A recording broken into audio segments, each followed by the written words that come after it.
Hello, welcome to the American Business Podcast. I'm Kevin Deveji, your host.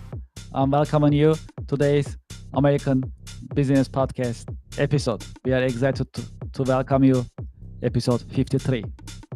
Today's number is 14,570. This is how much Americans are paying per capita in the country in 2023. That is 7.5% increase from 2022. So today we'll talk about US healthcare industry, healthcare system, and more.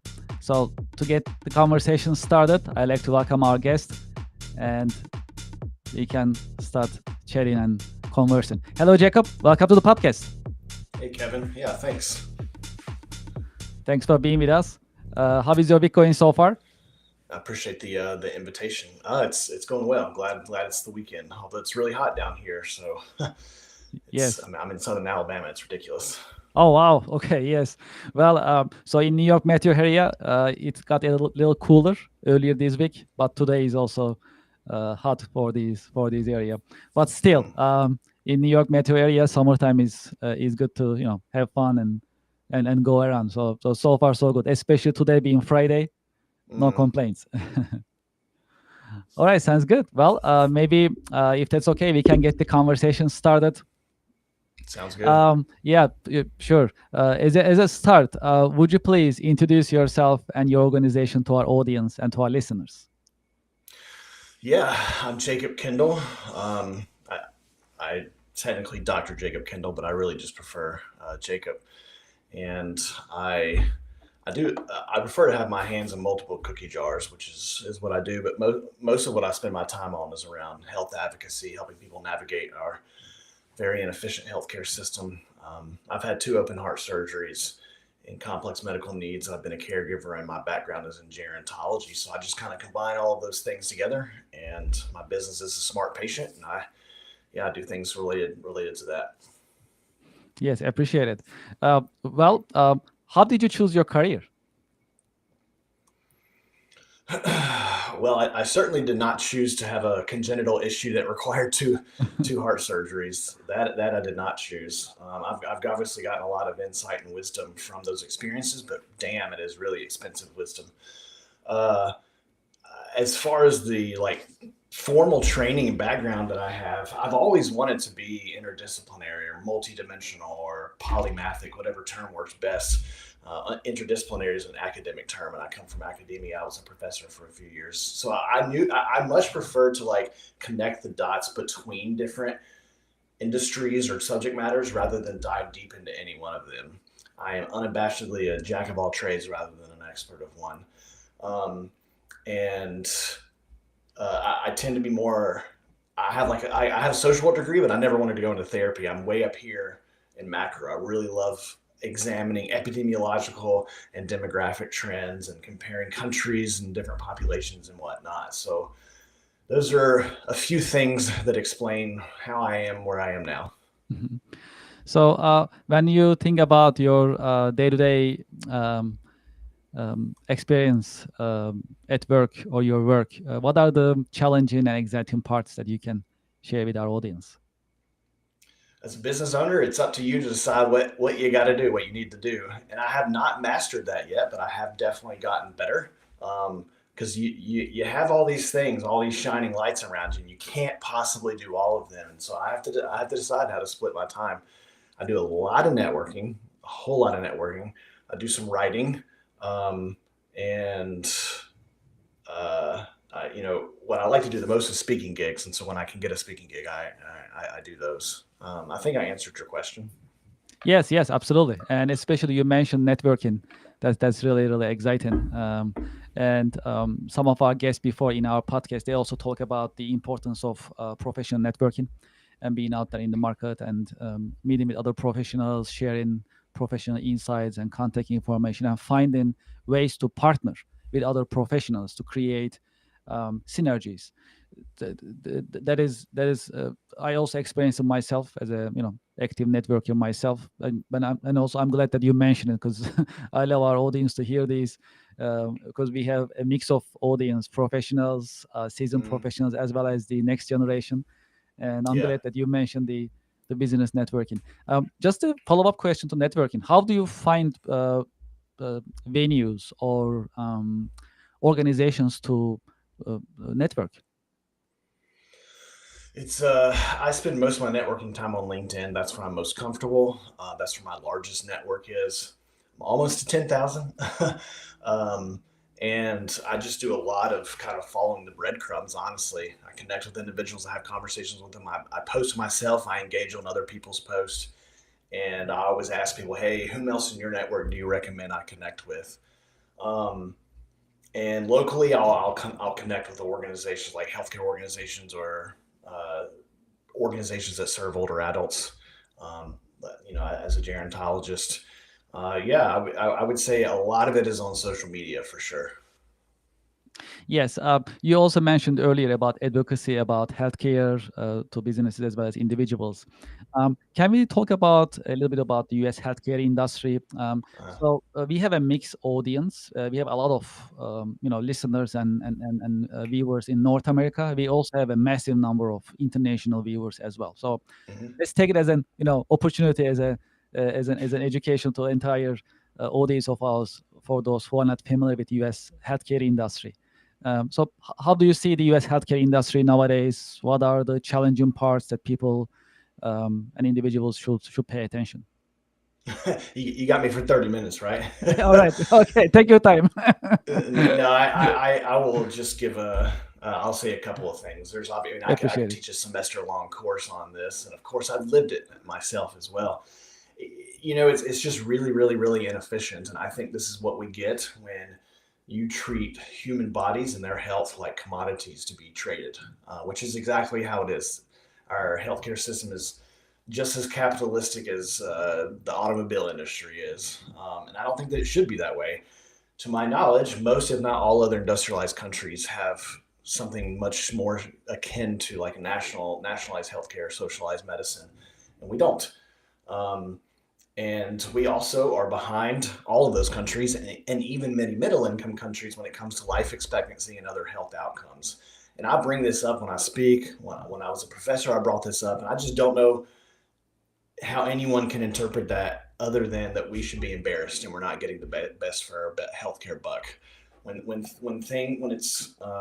it's for profit, that means that the med tech companies, the pharmaceutical, et cetera, their concern is selling their product, and the well being of the patients is not the number one concern. Um, I do not consider myself a conspiracy theorist, and I know that what I'm saying right now sounds like it could be that, but I think it's really pretty simple and well established at this point that what I just said is basically true. And we have to address it at the policy level for sure. It's got to be addressed at that level. For example, one of the reasons that I supported Obama, and I'm not saying I like everything about him, but the ACA, Obamacare, I used to be denied health coverage, but well before Obama. I've never been denied health coverage since then because he put into place protections for people with pre-existing conditions like I have. Um, like we have to think about things like that, right? But a lot of what I do is also helping people on the individual level, um, with chronic diseases and people with chronic diseases and their caregivers and their aging parents or aging spouses.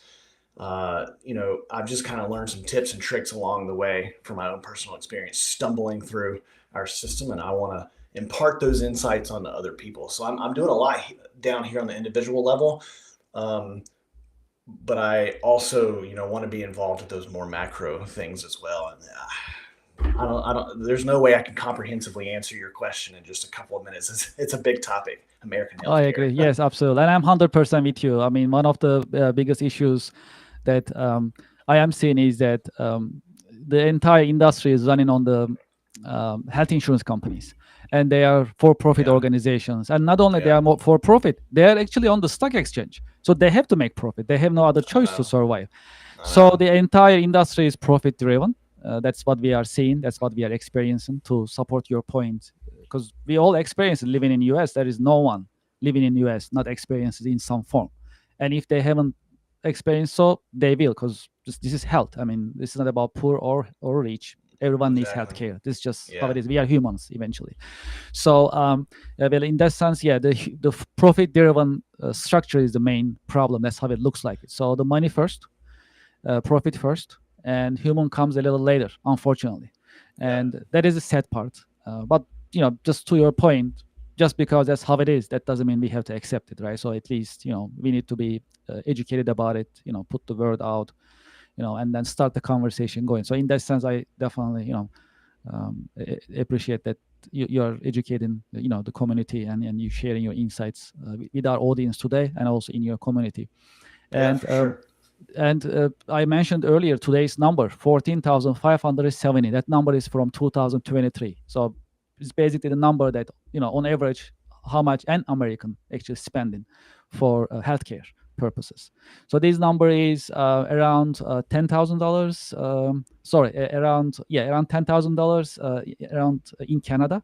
When we go to Europe, Germany, France, England, we are talking about less than $10,000 Yeah. Yeah. per capita. So there is a big difference. So what we are paying in US is double the rest of the modern world. Let's just say. That's another thing that I meant to mention in my comparison.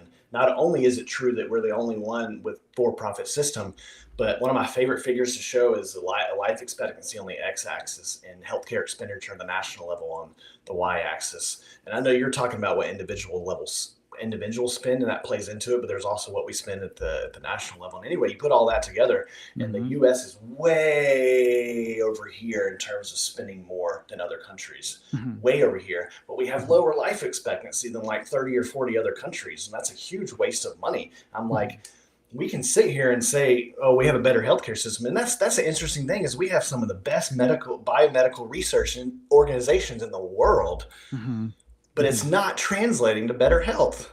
And I'll just throw out there that over half of Americans who have won a science-based Nobel Prize are immigrants or the children of immigrants. And I think a third of physicians and nurses are immigrants. My point for saying all this is a really complex picture. And people tell me, like you said, that people haven't seen the complexities of our healthcare system yet. Whenever someone tells me like, well, I don't want to socialize medicine because then I won't be able to choose my provider. And I'm always thinking two things when someone tells me that. First of all, there is no way that you have complex medical needs and you're saying that. There's just no way. Right. And the second thing is the whole thing about us having choice of provider and whatnot is an illusion. We really don't have that much choice. The health insurance companies control all of that. Okay, I could go on and on and on. Yeah, no, I think that's spot on. And just one final point, and then I'll move on as well. And in terms of the choice, when we look at the other countries, right? So Canada, Germany, France, UK, these are modern countries with a modern medical system as well as healthcare system. They do have options too. You can always get a supplementary insurance, meaning you can get a little bit more. So if you are staying in a 2-patient room, because you have that supplementary insurance, then you can have the individual room, for example, a little bit of upgrade. So you get the basics already, and then it's just for a little bit more, to get a little bit more possibility, so a little bit more service, basically. So that's still actually available. So that doesn't mean that just no one has it in Exactly. others. It's So that's hugely out there. misunderstood. There is out there. It's called supplementary health insurance in those countries where they have the universal healthcare. So absolutely, I'm with you in that sense, and this has to be fixed somehow, somewhere. And it all starts with these conversations, right? Just putting it out there, sharing it with with other community members, and our representatives. These are the opportunities that that we can take, and we can work on it. And I truly appreciate your insight in that sense. Well, okay, so maybe we should have a part 2 about talking about healthcare industry alone, right? In one of our podcast episodes. It's a big one. It's a big yes, one. yes, we can easily, we can talk about entire hour easily about U.S. healthcare. Because one more point. To your point, so having the technology, having the science is one thing. Being able to access this science is another thing. So these are two things. So to your point, yes, we have the science, we have the technology, but then the access through the healthcare, through the health insurance industry is is difficult, Yeah. So that is a challenge. There's something along the way that's breaking down, and we really need to fix that. Absolutely. So in our podcast, one of the popular subjects that we keep talking about is AI, and I like to pick your brain and learn about your view on these. What do you think about AI? How AI is impacting daily life as well as healthcare, from your point of view? Yeah, I'll try not to go too far off the rails here. I do want to say, and people who see me post on LinkedIn and Facebook will know this. If I could snap my fingers and get rid of AI permanently, completely, I would. I'm not optimistic about the ultimate outlook for where it's taking us. But to bring it back more local, I use AI heavily. Although I think what I just said, I want to continue to be economically relevant. I think increasingly we all have to be involved with it more, or we're going to become irrelevant. And I got mouths to feed and whatnot. One thing I'll focus on when it comes to healthcare is being that I have a social work background. A large percentage of my followers, especially on LinkedIn, are social workers. And so, and other mental health providers. So a lot of therapists, I'm having a lot of conversations. One of the businesses that I co-own is a small mental health practice. I've never been a therapist, but I still know a lot about mental health, right? So I'm in those circles, and there's this big conversation going on right now about the involvement with AI and mental health. And one of the most kind of common questions you'll encounter are, is AI going to replace therapists? And a wide range of passionate opinions about that from therapists. And on one hand, I would say you have those who are like, nah, there's no way therapy can be replaced by AI. That's very uniquely human. And on the other end, and I'm closer to this end, well, it's already happening, and that's not going to slow down. And AI probably can replace a lot of therapists. Now, I want to note here that there's a huge difference in me talking about it. There's a huge difference between replace and replicate. Replicate means that AI can do it just as well. Replace means regardless of whether it's just as good, it's still going to take away those jobs. And I think that that's going to happen. When it comes to mental health, I think good enough is going to be exactly that. I read something recently, I think it was earlier this week, that was it the US or some state within the US is going to start reimbursing for some therapy being some kind of way of AI being involved in therapy. I didn't read the details, but that's what I fully expect to happen. AI is less expensive. A lot of people are already going to it. And let me just say here that I hope I'm wrong about this. I really do. I want to be wrong, because I don't think that this is a good direction to go. And I really don't want to be alarmist about it, but I'm not optimistic about our future relationship with AI. For all the amazing things that it can do, humans throughout history have proven that we'll take good things and do bad things with them. So I'll say one other one. Being a gerontologist, being a former caregiver, and caregiving is a part of the work that I do in helping people navigate, complex health situations. The question here, of course, is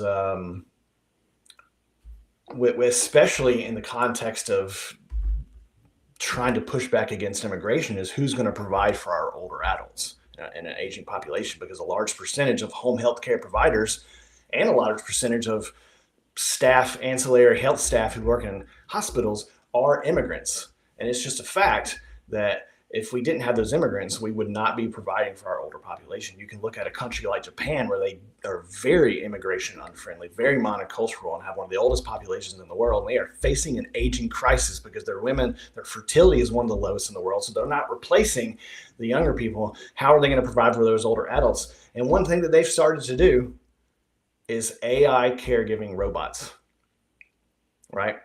When is that going to come over here? It's got to happen at some point. There's going to have to be answers like that. And there are various other ways that AI is being involved with, even just to reduce loneliness and whatnot. I think we got to keep an eye on trends like this, because these are real needs, and good and damn well that there are people out there like, hey, I can create some kind of solution to this with AI. Even if that solution's not as good, if they can make some money off of it, they will. And like I said, it's already happening. AI robots in Japan, look it up. Okay. Again, yes. I could keep going, but those are just two examples.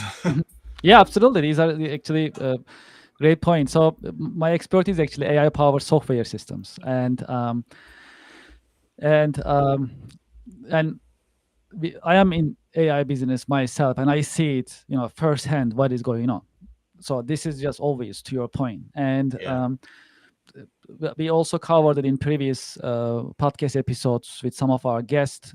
We also have another podcast called Two Guys Two Guys Text Only, and we just talk about these type of conversations as well. And that was our first conversation, whether or not regulate AI. Right? That was our first conversation in Yeah. the other Yeah. podcast.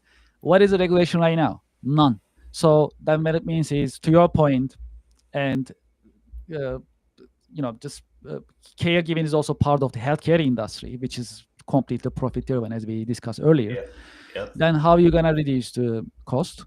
Then you get the robots, and robots are actually here fundamentally. Robots, we are not seeing it yet in our daily Yep. life yet, because insurance are Yep. not paying for it yet. Yep. So Yep. Exactly. the moment that insurance put their hands on it and starts paying for it, then they're gonna start popping up. It's Yep. inevitable. So Yep. they are coming in so many ways. And from technological point of view, now we go get the blood test, and the results are coming in. When we get the results, then they already explain a little bit already, like, this is the range, these are the Yep. range. So you already get an understanding of where you are based on the values in your blood test. And then now people put it in chat gpt, Yep. and the chat gpt tells you about it. Not only tells you about it, it also gives you some possibilities, like what it may be, just like a doctor almost. I've seen multiple posts on LinkedIn this week Yes. alone about some Yeah. study finding that AI diagnosed someone better than doctors. So and these are early years of AI, if you ask me. Still Exactly. learning, It's only going to get still better. making Yeah. mistakes. Yes, yes. So still making mistakes. I mean, ChatGPT, when we look at it, sometimes it really mix up things. Sometimes you need to get it fixed. But the moment it fixes, it learns it Yep. and never going back. So that is the point. And um, uh, that is for sure. In coming months, coming years, we're gonna see more AI involved. And Yep. by looking at the test results, blood test results, CAT scan test results, X-rays, we can easily, imagine that AI can really just look at it and just tells you the possibilities, more or less, just like a doctor. And there you go. Doctors, initially it's gonna be complementary.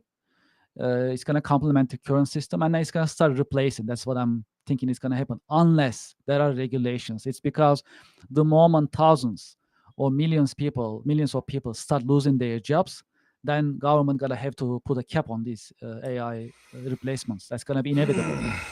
So until then, we'll just see the evolution right in front of us. That's what it looks like. I agree with all of that. The point about regulations helping, I'm afraid, might only be in theory. I'm just not confident that Mhm. those in power will make the decisions that need to be made. You know when they're gonna make it? So the moment that government starts losing the payroll tax, then they're gonna have to put an AI tax, and they're gonna have to put a cap because people start Mm. complaining. So these reactions will make them move. That's what I'm thinking is gonna be happening. It's because I had actually we had actually a great case a couple weeks ago. Um, and Paul Pector from Long Island Care, we had these conversations. So the current legislature also not so familiar with this technology, right? I mean, to their defense, a senator, a congressman, a representative, they may not be as educated as a tech executive about AI and its capabilities. I mean, that's a fact too, right? So they need to also get educated, learn about these. This is gonna be self-driven. They need to learn. At the same time, people, their represented constituents, also need to talk to them, and then the reactions will come in the future because of loss of jobs. Then they're gonna have to move and make some changes. And how it's gonna be, to your point, we don't know yet. That remains to be seen. Yeah, But yeah, yeah. and one of my concerns with, I mean, Mhm. your point about an AI tax is good, but I assume you mean only in the U.S. because China, a country like China, has very different opinions about ethics and Mhm. copyright and open access information, right? I Mhm. mean, Mhm. that's a concern of mine is that the U.S., which generally has a lot more red tape when it comes to ideas and knowledge, Mhm. is that going to start putting the U.S. way behind because we have those? I don't know for sure, but I do have that Mhm. concern. Mhm. Yeah, absolutely, absolutely. So this is really like true evolution we are witnessing. It's the Yep. AI evolution, and this is much more powerful than the internet. That's for sure. Yeah. And The common thing I hear is AI is not going to replace humans because the hammer never replaced humans. You still need a hammer to operate the human. I'm just like, I find that comparison to be so asinine. so There's no way a hammer will ever do anything on its own, but that's not the case with AI. no, these are Anyway, the complete different analogies. Yeah, to your point, yeah, you're right. So what happens is like even for the robots, right? I mean, to their point, so someone needs to maintain the robot, right? So a human needs to put their hands on it and replace it. But then my theory is then you can make the maintenance robots. So robot can maintain exactly. the robot. So Exactly. somewhere, somehow there is gonna be human. I'm not saying we're gonna be completely wiped out, but we are not going to be in need of like you don't need the 100 people to fix a fleet of robots, but you need maybe Yep. 10, maybe 5, maybe less, who knows, because operating AI or AI powered technologies are much more cost effective than human driven ones. Then Yep. if the organizations are completely profit driven, which they are, then inevitable they're going to get the AI. So yeah, things gonna change a lot. I mean, in this sense. I mean, we are already seeing it in some examples that we shared. But moving forward, um, we'll see more AI um, taking place in organizations. As a matter of fact, last month we had a guest. She's an expert in HR and HR practices, and she mentioned that um, some of the companies they are already putting AI agents, AI employees in their organization charts. Yep. So there is organization chart. Let's say you are the purchasing director, right? So let's say I am the manufacturing manager. So under us, with us, we have teams. So we have human team members and we have AI team members. That is how the organization charts are shaping right now, Yep. which is unbelievable. But this is here. It's just like a sci-fi movie. Yeah. I think in our lifetimes, we're going to see AI be either the defendant or the, I forget the opposite party in a court case. They're going to be one of the parties in the court case. And I brought this up to someone sometime and they said, well, why would they be one of the, if they might be, but what about a jury member? What about a judge? And I'm like, I don't have any argument against that. At what point are we going to start using AI to contribute to the jury process or whatever? I mean, you know that it's going to happen. That's true. We had actually 2 episodes in the past about will AI replace lawyers and the judicial system, right? Yep. Um, and we had a lot of views. We met the first time. Will Neiman joined us, one of our um, speakers in our podcast, and then we had a lot of questions, a lot of views, and then we did the part 2, and again, like just to your point, this is an important subject. How it's going to be the judicial system. Will AI replace lawyers, judges? Who Yeah. knows what's going to happen? But that's a righteous question. I mean, absolutely. I mean, when you think about it, it's all logic based, all based on the laws. And we all studied when we go to the law school. We studied day and night, right? That's what you do. So just like you do, then AI will do it. Get the knowledge very, very faster, very quicker, and process it. I mean, when you think about it, it's not impossible, technologically. I I mean, know. And socially, I don't know how it's gonna be, just accepted by society or when or right. how, but Well, technically, it's not impossible.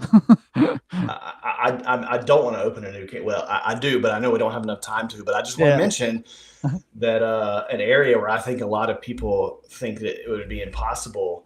The reason that therapists say that what they do, like, well, there's no way because therapist is basing, off a lifetime of empathy and these life experiences, which AI doesn't have. On the one hand, that's true. On the other hand, every single thing that happens to us is based on data going through the brain. It's just data. When you boil it all down to its most basic components, it's data. AI is based on data. And there's this sense that human beings are really special. And I just completed a theology degree. And I think that we're going to get to the point, I've already seen some articles about it. Is AI going to force us to ask uh, deep spiritual questions about our place in the universe. And I believe that it will, because if AI can replace a lot of these humans, I mean, the whole concept of the world's most dominant religions, prevalent religions, Christianity and Islam, is definitely predicated on humans being really, really special and at the very top of the so-called life chain or whatever you want to call it.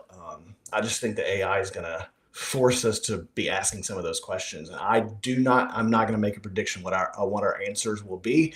I'm Mhm. merely saying that the questions are going to come up because they already are. Yes. Well, I like to shift our conversation Yeah, sorry, towards. sorry. Oh, no worries. It's all good. And it's a great conversation. I truly appreciate it. And I enjoyed myself. Well, I like to shift our conversation to role models. In your professional career, have you had any role models that you can share with us, with our audience? Yeah, my for my PhD program, my dissertation chair, I got really, really lucky to get a good one. It's one of the most important decisions that you can make. No one ever told me that. I just got lucky. And I was really, not only was he just really good at providing feedback and critique as I worked through my dissertation, but I was also appreciative of the honest advice I got about um, the state of academia. There's this one of the reasons one of the several reasons I left academia is because of the meritocratic elitism that exists there, and I didn't want to be a part of that. And there's definitely those people who I know that they thought and sometimes even told me like, I can't believe you're leaving academia. You're betraying. You're a traitor, kind of thing. What I want to tell them is, well, that's the reason I'm leaving, is because you think that way. Um, so I definitely consider him to be a role model for being honest about that. I don't want to name names, but there are other Mhm. people who have, you know, it's tough out there on the job market if you have a PhD and you're not applying to academic positions, because a lot of people think that we just stare at our navels or we got our heads up in the clouds or whatever. Um, but I see some people out there who are interdisciplinary like me. I can name a few right now. Um, and maybe they have a lot of education, or they just have a wide array of knowledge, and they're finding a way to make it work. I've not figured that out yet, but I've definitely gained some good insights from them. So those are the kind of people that I see as role models. Again, I don't want to name drop, but Mhm. I'm just kind of describing the people. Yeah. Yeah, that's great. In your career journey, have you had any lessons learned that you can share with us? Yeah. um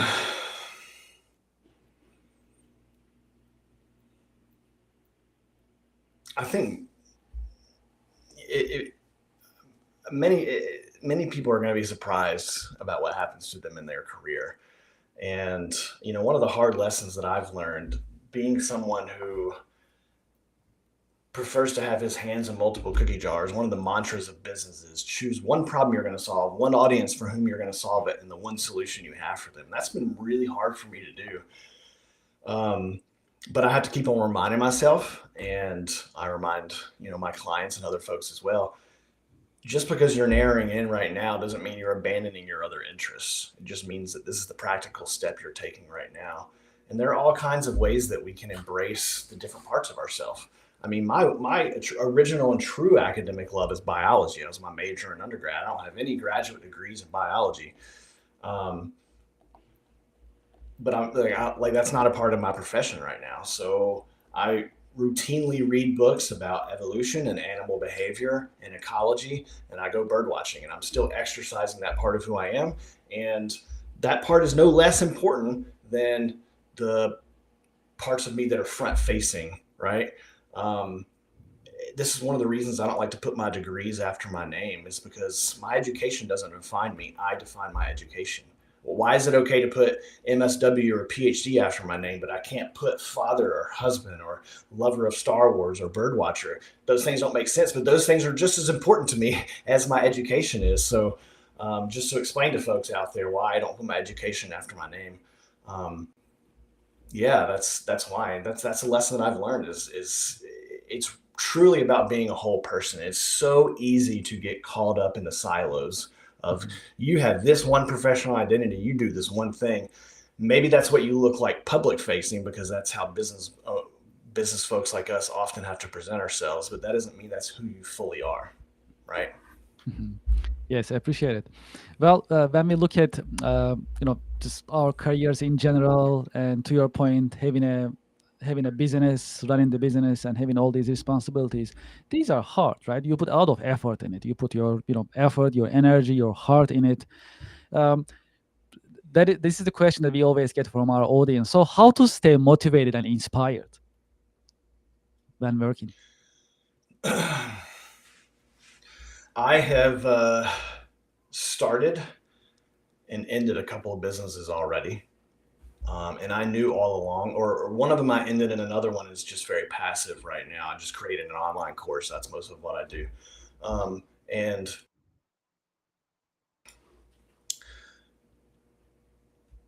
and I'm not sitting here suggesting that anyone's going to get it right from the start. Sometimes it just ends up being sunk cost. But like I knew going into those that they were never going to be the things that I was most interested in. I just wanted to build them up to for them to be a side project. But once you start doing something for it to work at all, you have to pour yourself into it, which is why I eventually backed off. I think that if you choose something that affects you to your core, then it's going to be much easier to stay motivated. And that's not going to help 24/7, but it's a lot better than, you know, having weeks or months on end where you're just not interested in it. One of the things that I do right now is help people who have had open heart surgeries because I have had open heart surgeries and I know intimately, deeply how that affects someone. I'm never going to lose interest in that topic because it's going to affect me for the rest of my life, right? So Mhm. it's going to be really tempting for people to see a shining light over here, like, oh, I can focus on that for a couple of years, build it up, and then scale it, and then leave it. Um, Maybe do things the other way around. If you want to stay motivated, then pick something that affects you to your bone marrow. We have a mix of audience. We have a lot of seasoned professionals listening to us, watching us. We also have the next generation, right? Those who are getting ready for their career or who just started their career journey. So, for these folks in general, do you have any career advice for those who are just starting their career, as well as for those who are getting ready to, advance and further their career journey? Yeah. Well, one of those businesses that I started off with, and it also helps explain why a large percentage of my network is social workers. It's the versatile social worker. Versatilesocialworker.com. It was career coaching and consulting for social workers who wanted to pivot away from or just simply not start at all in a so-called traditional social work role. So caseworkers and therapists, right?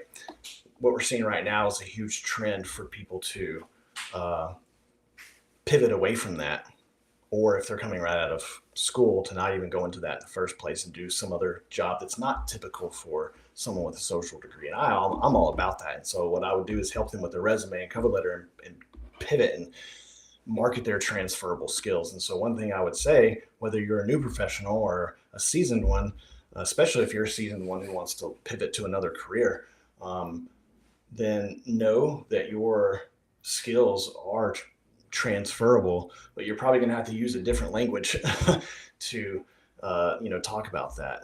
Therapists are not accustomed to working in terms of they're not accustomed to having to quantify the outcomes that they have.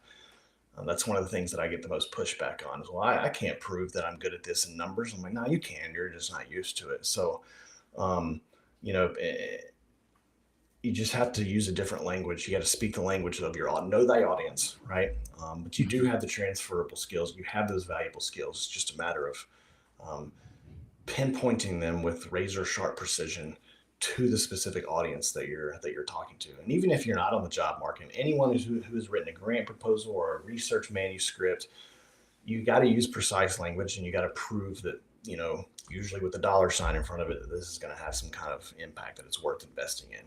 And at the end of the day, whether you're writing a grant proposal, whether you're applying for a job, whether you're on a sales call with a client, if you're a business owner, in every single one of those situations, you're trying to convince someone to give you something that's of value to you so that you can give them something that's of value to them. Usually it's money, but not always. It comes down to some pretty basic human points, if that makes sense. Yes, absolutely. Well, for those who likes to continue this conversation with you or to learn about your work, your company, your services, what is the best way to be in touch with you? Is there a website you like to share and or email address or LinkedIn? Yeah, the smartpatient.com is what that's where I help with. I have some booklets there to help with people who have had open heart surgery or their caregivers, or people have complex medical needs. I also do one-on-one consultations. I do speaking gigs for both patients and for healthcare providers. I recently spoke to a physicians group. So check me out there, and I recommend a bunch of products that have helped me as someone with heart disease. Thesmartpatient.com. I do a lot on LinkedIn. It's Jacob Evans Kendall. Find me on there, connect with me, and let's engage with one another's content. Yes, sounds great. Well, Jacob, that was a great conversation. Thank you so much for being with us today in your busy schedule. And definitely we should do part 2 to discuss further about the U.S. healthcare industry and other informative subjects about the healthcare industry overall. Thank you Sounds very good. much. Thanks for the conversation, Kevin. Yes, pleasure is all mine, and I wish you a great weekend. Thanks, you too. Thank you very much. Bye now. Well, to our audience and to our listeners, thank you very much for listening to us today at the American Business Podcast. We had a great conversation, and we talked to Jacob Kendall about U.S. Healthcare industry, as well as his career journey. We also learned more about it as well, and you also had a chance to listen to him about his career advice for those who are getting into the business world in general, and for those who are advancing further in their career. So that was a great conversation. I hope you liked it as well. Well, would you like to be a guest in our business podcast, the American Business Podcast? Do you know someone who likes to be a guest? Please reach out to us, American Business Podcast at gmail.com. We are actually very responsive. If you send us an email, we respond pretty quickly. So we welcome any guest inquiries. We truly appreciate it. Also, if you have any feedback, what do you think about the podcast? Do you have any questions? Would you like us to cover any subject that you are thinking about? Please let us know. Your feedbacks are truly appreciated. We love to hear from you. You can send us an email, americanbusinesspodcast@gmail.com. Also, would you like to be a sponsor of our podcast? Would you like to advertise your company and your services? You can also send us an email, americanbusinesspodcast@gmail.com. This is your business podcast. We started 4 months ago. Right now, we have more than 100,000 YouTube subscribers. So we truly appreciate your support. Having said that, talking about YouTube channel, if you haven't done so, please subscribe to our YouTube channel. You can see the QR code right here. If you scan this, it'll take you to our YouTube channel. And you can scan the QR code, you can like, you can subscribe. We'll truly appreciate it. Share your thoughts, put your comments and engage with us. We truly appreciate it. What do you think about US healthcare industry? Let us know and put your comments in the comment box in the YouTube channel. We'll truly appreciate your support and your feedback. This is really important for us. Also, if you visit our website, americanpodcast.tv, you'll also have a chance to learn more about us, our team, our business podcast, how we design it, who are behind the camera, right? So you mostly see me, but this is actually teamwork. So you can see all of us on our podcast, on our website about our podcast. And we keep our website very current, very active, updated. When you go and when you log in, americanpodcast.tv, you'll also see the schedule coming up. We actually publish our weekly schedule there. So you can see who is coming and what type of subjects we will be talking about. That's going to be also helpful for you to connect. You can watch live. Also, you can watch our recorded episodes as well. Also, this week we started to be available as the podcast episodes on YouTube Music. And this is the QR code if you like to listen, if you prefer listening our podcast episodes. You can scan this QR code. It'll take you to the YouTube Music channel, and you can listen our podcast episodes there as well. Also, we have an business networking event coming up. It is called Connection America Business Alliance networking event. It is scheduled on August 22nd at 10 a.m. It's going to be online and it's going to be live on the American Business Podcast. What is unique about this business networking opportunity is that it's going to be live on our podcast. There is going to be only 10 professionals networking with each other. Also, you'll learn about their products and services. And these business professionals, they also have a chance to tell you about their products and services and what makes them different in the marketplace. So that's how we design it. It's exclusive, only 10 business professionals. And you can actually just scan this code. Let's put it on the screen. You can scan this QR code and you can just register by scanning these QR code that I have on the screen right now. So it's available here. Let's schedule for August 22nd, and only 10 attendees will accept. And it's a great opportunity for businesses to talk about their products, services, and engage with each other. So I definitely welcome you to register and join us August 22nd, 10 a.m. If you are not going to be networking, not going to be on the stage, you can connect and just listen and learn about those businesses joining these networking event. So you are more than welcome to be with us. All right, great. Let's clean up our screen and we can continue our announcements as well. We also have, as you know, we also have sponsors. One of them is iTech Consulting. If you are in the market for ERP software implementation, iTech is specialized in SAP, Oracle, and Microsoft Business Central ERP software systems.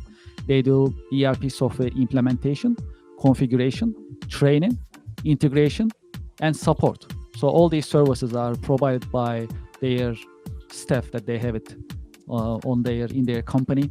You can scan this QR code to go to their website and to learn about the company. You can tell them that you heard about them from the American Business Podcast and you can engage with them. It's a great company that you can trust. And if you're in the market for ERP systems, especially implementation, iTech offers services only, implementation and support services for the ERP software systems, SAP, Oracle, and Microsoft Business Central. It's a great company. They are reliable, and you can start engaging with them by visiting their website. Please scan the QR code and ask your questions and start the engagement if you are in the market for ERP software. Well, we talk about the Connection America exclusive business networking event. So I welcome you to register for the coming August 22nd, 2025 online networking business event that, you're more than welcome to join us and be with us. Well, looks like we made all the announcements today. I'd like to thank you for your time and thank you for your interest. And I'm looking forward to having you in our coming The American Business Podcast episodes. Thank you very much and have a great weekend.